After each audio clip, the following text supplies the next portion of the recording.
Hello everyone, आज है 24 जुलाई। इस सेशन में द हिंदू एडिटोरियल का वोकेबलरी कवर करते हैं। तो अगर आप किसी भी कम्पिटेटिव एग्जाम का प्रिपरेशन कर रहे हैं तो वीडियो लास्ट तक जरूर देखिएगा।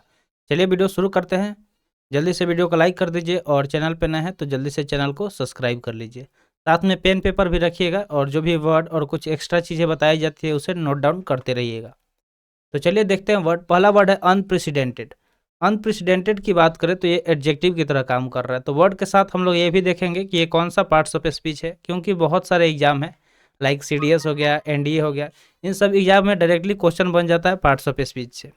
तो चलिए अब आगे बढ़ते हैं। आगे हम लोग देखेंगे इसका इंग्लिश मीनिंग कि इसका इंग्लिश मीनिंग क्या होता है। तो अनप्रेसिडेंटेड मतलब होता है नेवर डन और नॉन बिफोर, मतलब कोई ऐसा चीज़ जो तो पहले नहीं हुआ हो या फिर उस तरह का चीज़ हम लोग नहीं जानते हो, पहली बार हो रहा हो, उसको बोलते हैं अनप्रेसिडेंटेड, यानी कि अभूतपूर्व। जो इसके पहले कुछ नहीं हुआ हो उसको बोलते हैं अभूतपूर्व। जैसे मान लीजिए कि अगर इसको याद रखना हो तो अनप्रेसिडेंटेड को आप अपने प्रेजेंट प्रेसिडेंट से रिलेट कर सकते हैं। इंडिया के प्रेजेंट प्रेसिडेंट कौन है? द्रौपदी मुर्मू जी। तो पहली बार ऐसा हुआ है कि कोई शेड्यूल्ड ट्राइब की लेडी भारत की प्रेसिडेंट बनी है। तो ये एक परफेक्ट एग्जाम्पल है इस वर्ड के लिए। अगर इसका हम सिनोनिम्स देखें, यानी कि ऐसे वर्ड जो सिमिलर हैं मीनिंग में, तो वो अनपैरेलल्ड हो जाएगा, अनइक्वल्ड हो जाएगा, अनमैच हो जाएगा या फिर अनरिवाल्ड हो जाएगा। तो ये सारे सिमिलर वर्ड हो जाएंगे सिनोनिम्स, यानी कि सिनोनिम्स हो जाएंगे अनप्रेसिडेंटेड के। एंटोनिम्स की बात करें, यानी कि ऐसे वर्ड जिसका मीनिंग जस्ट अपोजिट होगा इसका, तो बैड हो जाएगा, कॉमन हो जाएगा, कॉमन प्लेस या फिर कस्टमरी, ये सारे इसके एंटोनिम्स हो जाएंगे।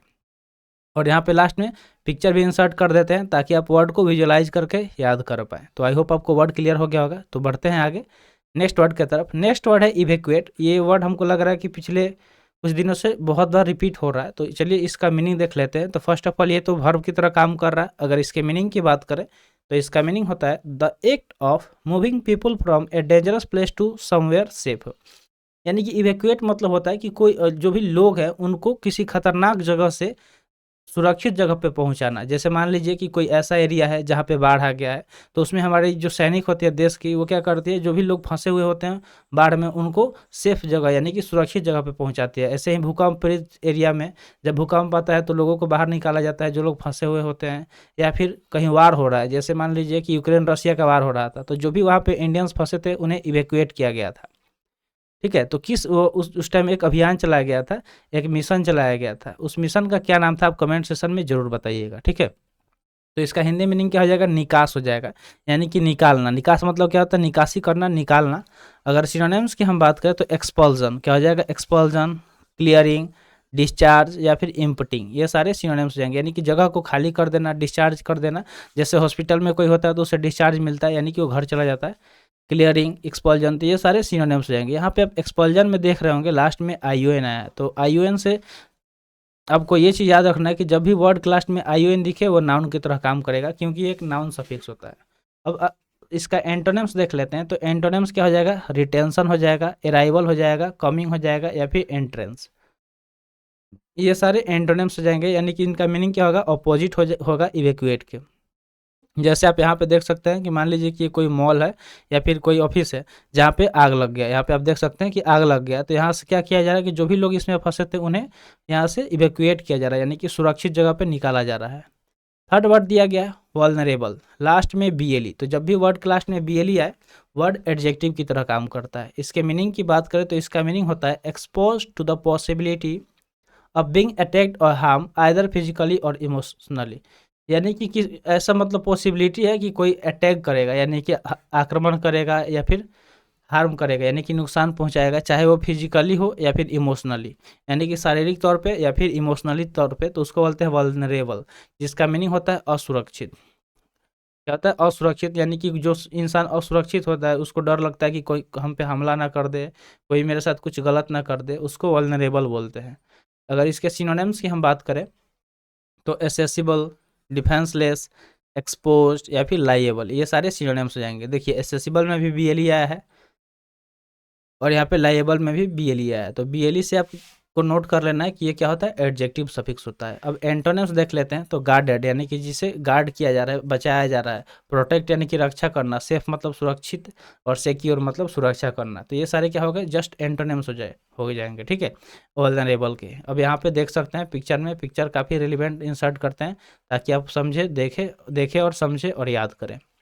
तो पिक्चर में क्या दिखाया गया कि ये बंदा किस स्टेट में है, वल्नरेबल स्टेट में। अगर ये उस रस्सी से गिरा तो नीचे इसके लिए डेंजरस चीज़ें हैं, एक तो पानी है और ऊपर से यहाँ पे बड़ी बड़ी मछलियाँ हैं जो उन्हें खा जाएगी। फोर्थ वर्ड की बात करें तो फोर्थ वर्ड है डिप्लॉयड, जो कि वर्ब की तरह काम कर रही है।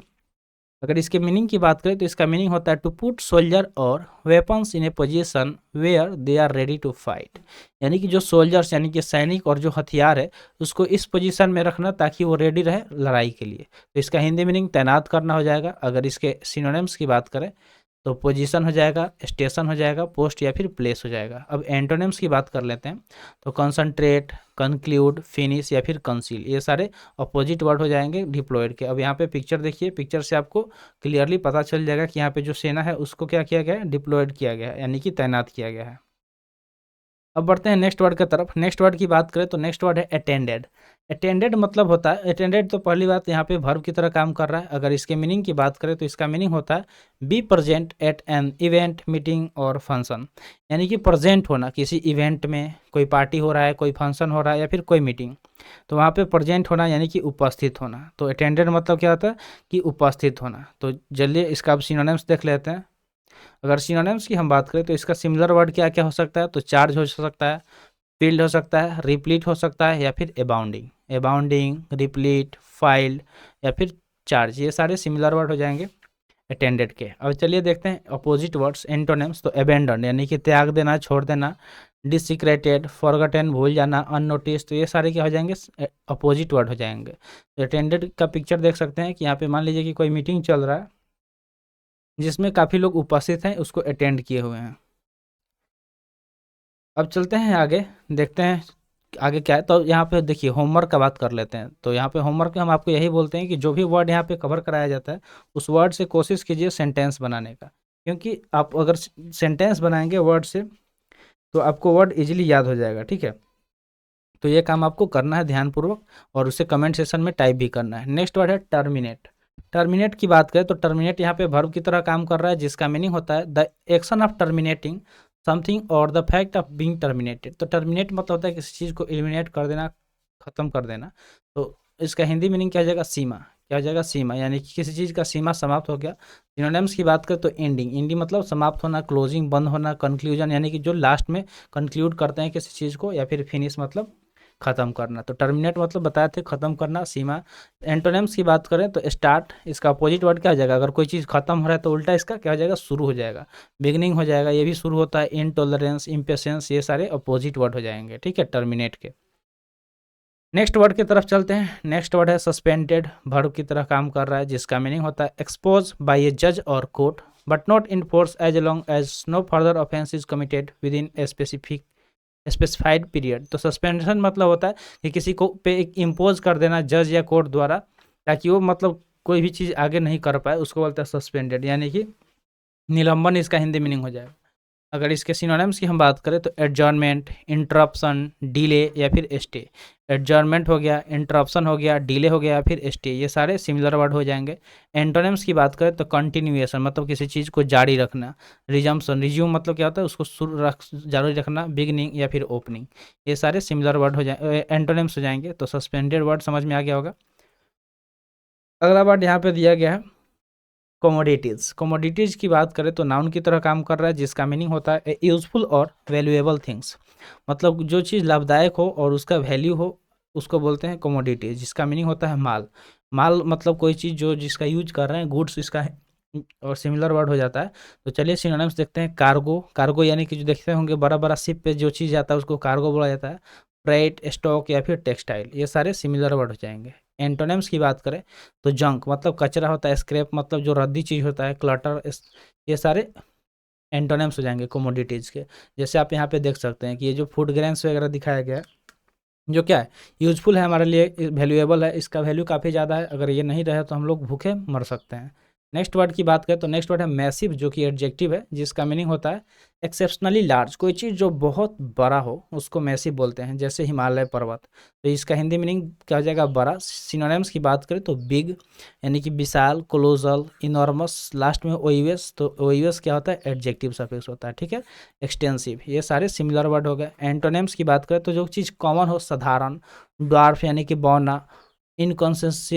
इनकॉन्सिक्वेंशियल, इनसिग्निफिकेंट, ये सारे अपोजिट वर्ड हो गए। अब देखिए हिमालय का नाम लिए थे तो हिमालय का पिक्चर भी इंसर्ट कर दिए ताकि आपको वर्ड क्लियर हो जाए और आप समझ पाएँ।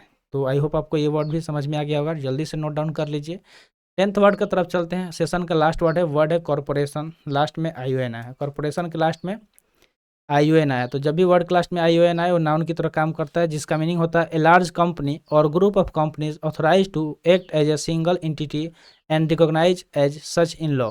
तो देखिए कॉर्पोरेशन मतलब होता है कोई चीज़ जो बहुत बड़ा हो, कंपनी या कंपनी का समूह जो ऑथराइज हो और सिंगल एंटिटी पे काम कर रहे हैं, उसको बोलते हैं कॉर्पोरेशन यानी कि निगम, इसका हिंदी मीनिंग हो जाएगा। सिनोनिम्स की बात करें तो कंपनी, फेम, बिजनेस या फिर कंसर्न, ये सारे सिनोनिम्स जाएंगे, ठीक है। एंटोनिम्स की अगर हम बात करें तो नॉन कमर्शियल हो जाएगा, अनमार्केटेबल, अनसेलेबल या फिर अनकमर्शियल, ये सारे सिमिलर वर्ड हो जाएंगे। देखिए B L E, A L, ये सारे यहाँ पे देखिए बी एल ई आया है और ए एल आया है। तो ए एल की बात कर लें या फिर बी एल ई की बात कर लें, दोनों के दोनों क्या है, एडजेक्टिव सफिक्स है।